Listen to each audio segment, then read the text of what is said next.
So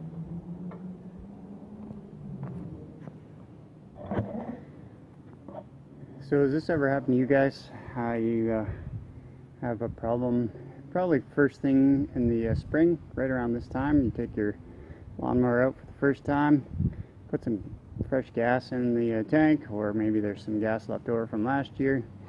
You prime it up, you go to pull it over, and guess what? No start. A very common problem in the springtime, so I'm going to go through and show you my steps to diagnose a no start engine. The engine needs three things to fire. You need fuel, you need spark, and you need compression. And the spark has to happen at the right time, so timing is kind of a fourth one. So first thing we always check, especially if it's been sitting all winter, is the fuel situation. So I've taken off the air filter. I'm going to spray some carb cleaner or quick start in the intake, give it a couple of pulls and see if it fires up.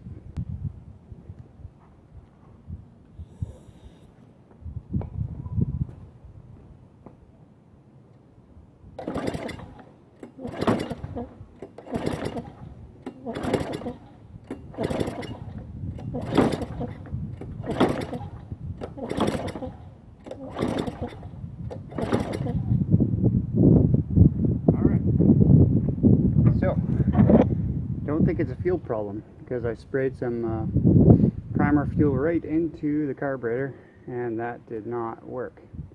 So our next course of action is to check for spark. Now, to check for spark, you take the spark plug boot off, and you need a special tool, but it only costs about 10 bucks on Amazon. It's a spark plug tester.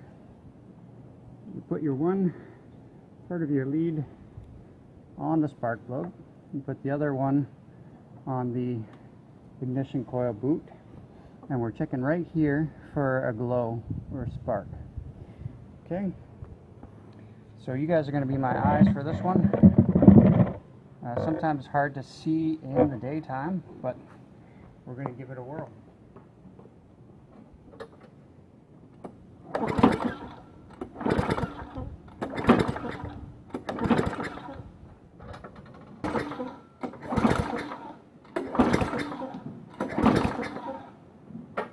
So the next course of action would be to come up to here and follow it underneath your housing here to your ignition coil. So if you had no spark, the next most likely cause is going to be your ignition coil. Okay, so how the coil works is as the engine turns, there's two arms here, and then there's a magnet that goes past those arms, creates an electrical field which comes out this wire and to your spark plug. Okay, now there is a grounding system to shut off the mower, which is connected to your handle. So when you let go of the handle, it sends a ground, it grounds out your spark through this wire. So sometimes this wire, not very often, but sometimes that goes bad, and if to test that, all you could do is remove that, put your covers back on, fire up the engine. Now if it starts, you have a bad ground wire. Now if you let go of the handle, it will not stop the motor. So what you have to do is take a pair of pliers, don't grab this with your hand, and you pull your spark plug wire off, and that will kill your engine. So if that is the case, then you have a short to ground somewhere along this wire. So there's a nick in the wire somewhere that's touching ground all the time, and it's not allowing this to send spark through the wire to your spark plug. If it still doesn't start after that, guys, unfortunately you have a bad coil. So I do have a video on how to replace the coil. You can, I'll put a link up to it in the top right of your screen right now. I show you how to change this coil and re-gap it properly. Now these coils, aftermarket ones, $20–25 on eBay or Amazon. For an OEM part, that's Tecumseh. then you're going to probably be double or triple that. So I would recommend an aftermarket part. Okay, so if that is not your problem, so we have fuel. We sprayed the fuel in there and it didn't fire. Now if we sprayed fuel in there and it fired and stayed running for a couple of minutes, then what's going on is that your carburetor is gummed up probably with bad fuel.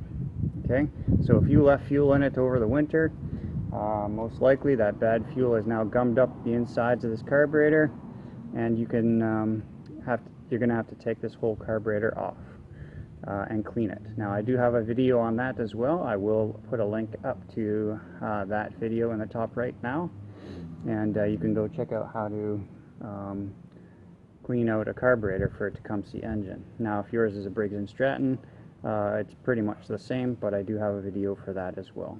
So just go check my YouTube channel. Alright, so guys, if it's not fuel, if it's not spark, the last thing you're going to have to check for is ignition timing. So maybe you have spark, but it's just not the right timing. So underneath the starter cup right here, you're going to see a flywheel key. Now if you pull on the handle and it snaps back in your hand, there's a good chance you've hit something with the blade and sheared a flywheel key. Now I have a video for that as well on how to replace, first of all, diagnose and replace a flywheel key. So check that out next. And the last thing would be compression. If you have an issue with compression, the piston rings are bad, most likely, or your valves are out of whack, that's not really a DIY type of a job. You're probably going to have to take it into a specialist or someone to take a look at it. So guys, hope you enjoyed the video. I hope it solves your problems. I would say 90% of your problems would come from the carburetor and bad fuel. So guys, if you enjoyed the video, if you learned something, please hit the subscribe button. It helps me out. And until next time, take care.